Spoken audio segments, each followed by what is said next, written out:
Hey, what's up, guys? It's DarkArmedDuelist, and today I'm here with Aaron. And welcome back, Aaron. And you're going to be profiling your Chaos Bestial Thunder Dragon. Dude, this deck was so fun to play up against. There's going to be a live duel of this on the channel, and this deck is just one of the most unique decks I've seen in a long time, and I just had to get the profile for you guys. So, do you have any shout-outs, dude? Just Team Shank and Bud's Place.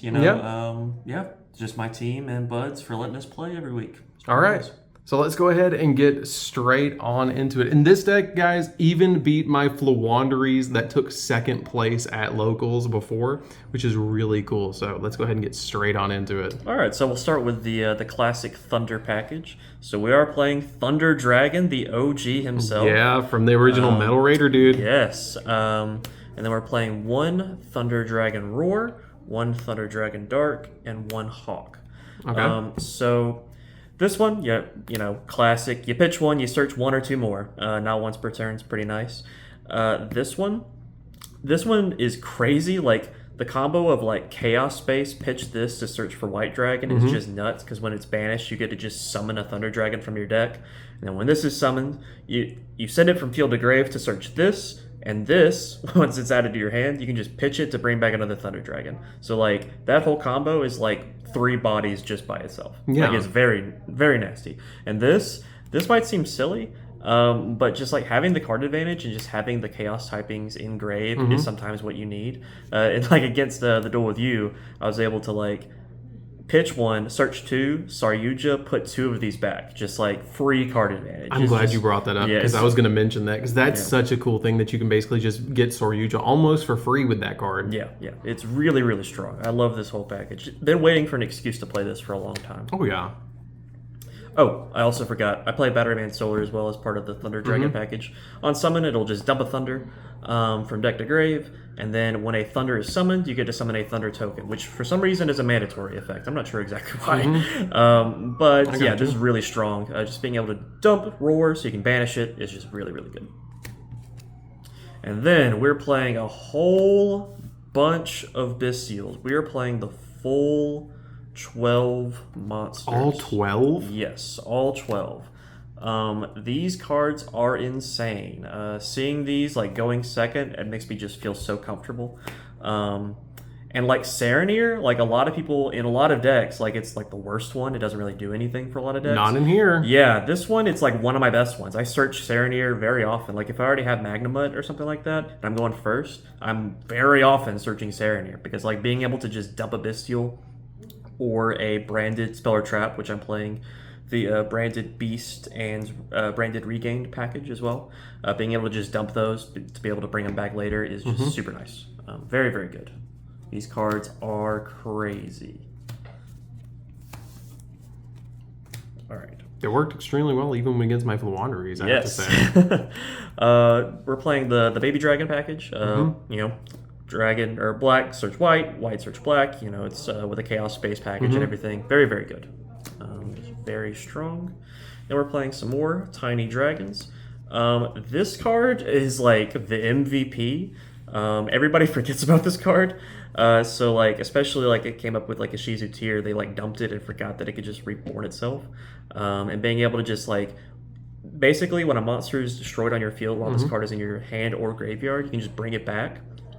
And then on special summon, you get to you discard a card, target any monster on the field, and add from your deck to your hand any monster with that same type and attribute. Like, so you just like search any dark dragon or any light dragon if you have some of those on the field. Like, just any card in your deck is searchable. It's really nuts. And being able to like pitch dragons for this, you basically dump a dragon while this is on the field from hand or field to grave and search any dragon with an equivalent level. That card's really good. And then also the add back effect, you can banish this from grave to add like a level, I think it's, level 8 light or dark dragon from your grave to hand. Comes up a lot. You can just add back your levies for a grind game. Very, very good. These are very good cards. Yeah, Rotar even came up against me. Yes, Rotar is crazy. Then we're playing like some big boys. So we're playing the CED, Darkest Diabolos, and 2 Chaos Dragon Levianeer. So these cards are kind of, I don't even know how to describe it exactly, but they're just like eating through your opponent's advantage. Like these will all rip cards out of your opponent's hand. This one at random, and this one they have to pick. But just like doing the full like getting you so much advantage, and then just ripping your opponent for 2 is just so strong. Being able to just like randomly rip one. This one is also like really cool. I was like kind of doubtful at first. I didn't really see this being played very much, but this being able to just add a banished dragon back to your hand and then being able to just summon itself out for free. Like, I go for game with this so often. Like, just having a random 3k body just comes up so often. Like, it's crazy. Being able to summon itself from the extra deck when it pops itself is just really, really solid. Yeah, and it was cool too against me where you summoned that and actually went into Hope Harbinger, because you can use any of those to get a spell negate. 2 of those together. And then we're playing the nice little danger package. So 3 Desi and 1 Tsushinoko, 1 Jackalope.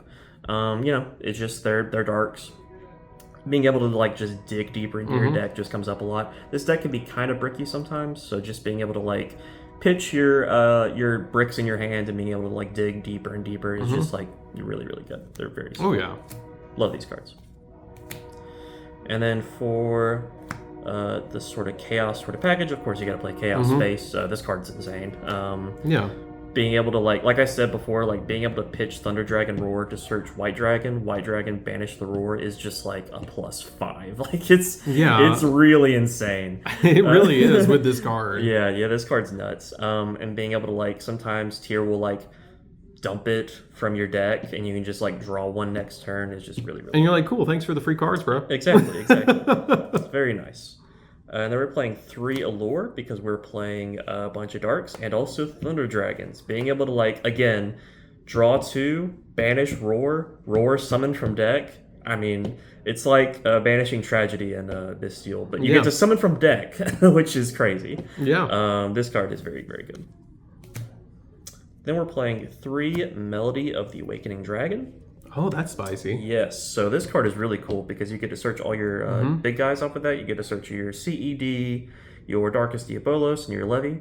And like the discard for this is really nice. It like just gives you like additional chaos typings engraved. But also, if you pitch your dangers off this, you go so plus. Like I remember earlier today, I pitched Nessie. I was able to just search 2, then search a danger. Like, it's just really, that's really ridiculous. Cool. Yeah, it's really, really cool. This deck is just so good at getting just like so much advantage so quickly. At one point against me, you had like 9 cards in hand. Yeah, it was really ridiculous. nuts. You guys should definitely check out the live duel for that one. It's just crazy. And then the last 2 cards, so we're playing the branded Spell and Trap package. These cards, I'll go into these. Not a whole lot of people know what these do.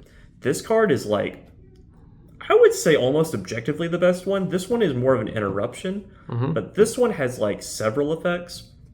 So if a light or dark monster is banished, you can just put it on the bottom of your deck and draw a card, and that applies for both players. So if I were to like play against Tyr, and I BYSTIAL banish their Sharon engrave or whatever, I can put their Sharon back and draw a card.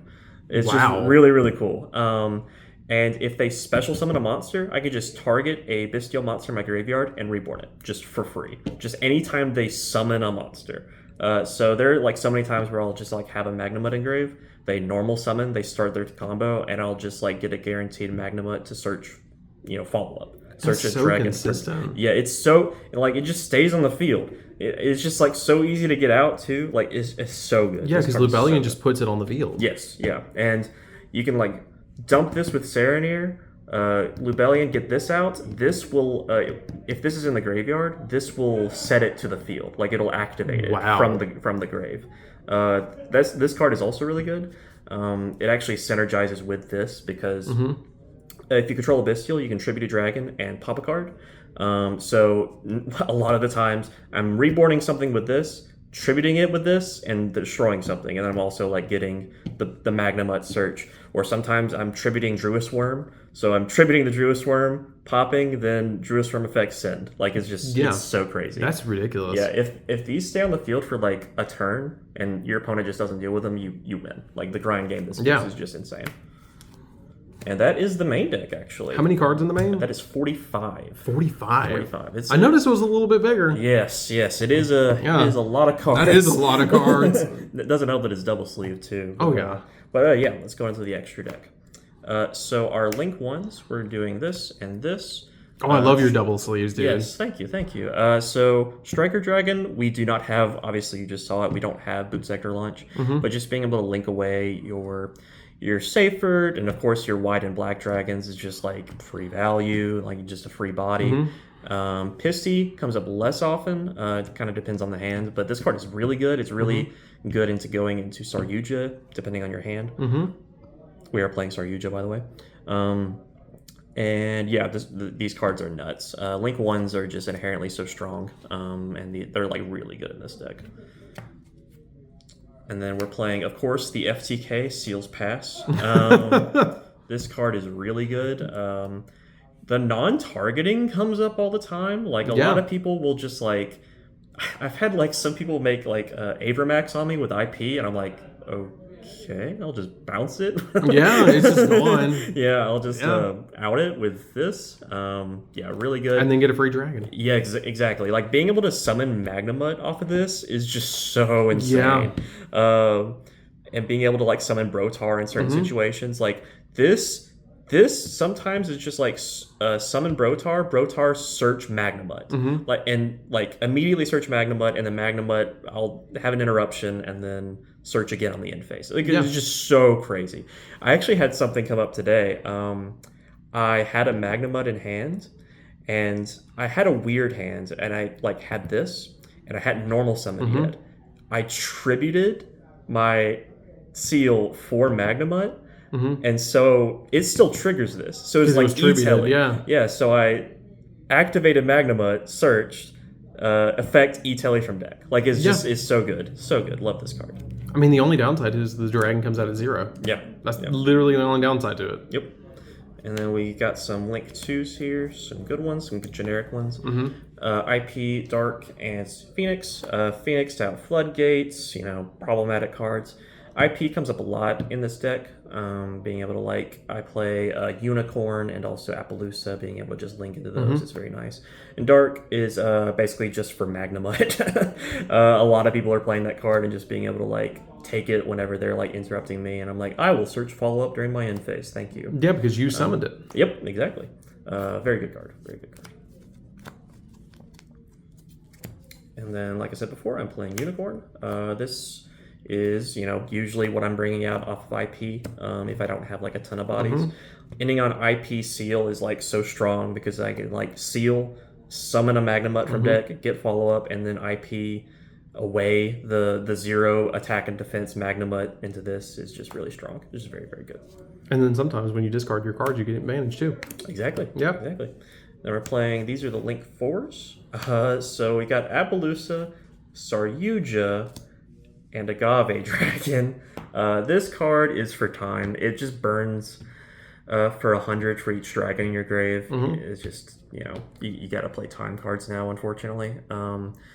I wish I had something going second that's a bit more reliable. But if I'm going first in game 3, then I just can usually go into this. I actually killed someone with this effect one time, not for time, but I made their life point 0 with this. They had 300 left, and I was like, oh yeah, Agave Dragon for game. Yeah. Yeah, it's really good. Yeah. Saryuja is insane in this deck though. Being able to I did this against you, pitch a Thunder Dragon, and God, yeah, it's just so good. It's just so good. It digs so far into your deck, and yeah, it's just yeah. So that combo with Thunder Dragon plus Saryuja is just too good, dude. Yeah. Being able to just go in and add those 2 Thunder Dragons from deck, and then also go in, that's just ridiculous. We're playing one of this. Really? This is against tier. So what this does, you can't summon it with a fusion card.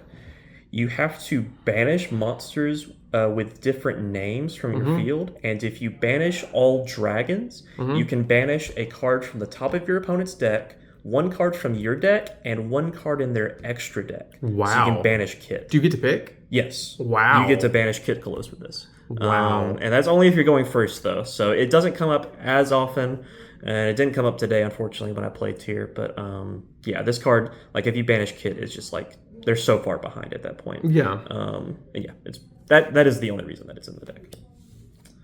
Then we got one rank 6 here, Hieratic Dragon of a Tomb. I love this card. This card is cool. All your bestials are level 6, so you just can make this and special summon any dragon from your deck, but make it 0. Just being able to like summon any dragon from your deck is pretty good, especially just like in an extra deck monster. Just like if you just have a handful of bestials, you can just get your combo going with this card. It's really good. We got 2 rank 8s. We got Hope Harbinger, and we've got Dingirsu here. This actually didn't come up for me today, but in theory, it's like really strong. Just being able to like non-target send something is just very good. And Hope Harbinger is crazy. Like doing the whole like Levy and Diabolos rip cards from hand, and then just when you're done, overlaying them into this, so it protects your seal and your IP is just really, really strong. Yeah, and it's just spell negate too, so it's just very, very good. And then, of course, as you saw if you watched the live duel, 1 Zeus. Oh yes, I feel like almost every deck that needs that plays Xyz needs to play Zeus. I totally agree. Yeah, I totally agree. Every deck that can play Zeus needs to play Zeus. Yeah, it's just so strong. It's just so strong. Like being able to just like you had an empty board, but you had like macro, die-fi, map, and you just Zeus. Just clearing the entire field and like puts us on an equal playing field is just like it's just so nice. Like, it is going second. It really is. It's one of my favorite cards in the entire game. I love this card. Had it ulti for that reason. It's kind of like an equalizer. Yes. It really is. And that is the extra deck. So let's go into the side deck. Everyone's your new favorite card. Yeah. 2 Dark Hole. The reason I'm not playing 3 is because I'm also playing the Gamma and Driver. If I could play 3, I would, but I think this is just so strong. It is. But these are mainly against Flunder, to be honest. And like this is like for rogue matchups, but like Dark Hole is like for Flunder. And it worked. Yes, like just being able to like bait out the map or the trap with a normal summon, and then they like inevitably they'll get the statue and think I can't play, and then I'll Dark Hole. Which you did. Which I did. It's a very good card. Yeah. And being able to like, I know Branded is like sometimes also playing Ra's Disciple and just being able to like, Dark Hole your own board sometimes comes up. It's just a very generic good card. Yeah, it's good against Branded because if they put Ra's Disciple or the Ido or the copy of Scythe on the field. Well, yes. Scythe, it doesn't work with Scythe, but it still works with the other 2. Yeah. They were playing 3 Imperm, which is kind of strange in the side, but the reason is that I wanted some... whenever I'm going second, and I know I'm going second, I side out the Thunder Dragons because it's just kind of not very strong going second. So I want to have something against tier, and this is really good against tier. Like hitting the Kit Close with Imperm on top of all my Bestials is just really strong. It's just a good generic hand trap, but I think it's like especially good against tier when you know you're going second. It's very good. And then when I know I'm going first against tier, we play this. Different Dimension Ground. So any monster that's sent to the graveyard is banished instead. And like this deck in particular, because you're playing things like Yugioh, Chaos Space to draw, the Regain to draw, like you can dig, especially when you're going first, for your like your Silver Bullet side cards so easily. Like you just find them so reliably. I think almost every time I sided this in going first, I saw it. It's just a really good card. And it's just so strong to like set up your board without having to worry about like a floodgate like macro or D-shift or anything, and then on their turn they have to worry about it. So it's very good in this deck specifically. It's even good against Sprite too, dealing with like banishing all their stuff. Yeah. And this is when I know I'm going first against Flu. Skill Drain. All my dragons are big. Yeah, you just make big dragon pass. Yeah. It's very, very good. It didn't come up today, but it's just like I think the one time I played Flu going first in like games 2 and 3 or whatever, I just like ripped their hand enough and like took their best cards, and like I think I even had this, but it didn't even come to it. Yeah, I just I had the answers. It's kind of like a last resort kind of thing. Yeah, I've got you. I got you. Yeah. But very good generic collector. That's a really cool deck, dude. I had to get the profile for this for you guys because this deck was just too cool. Aaron, thank you so much. This deck is really awesome, and I really liked it a lot. So anyways, guys, this is Dark Arm Duels. Don't forget to like, comment, subscribe, hit the bell in there so you can come part of the notification squad, and we'll see you guys in the next video. See you later, guys.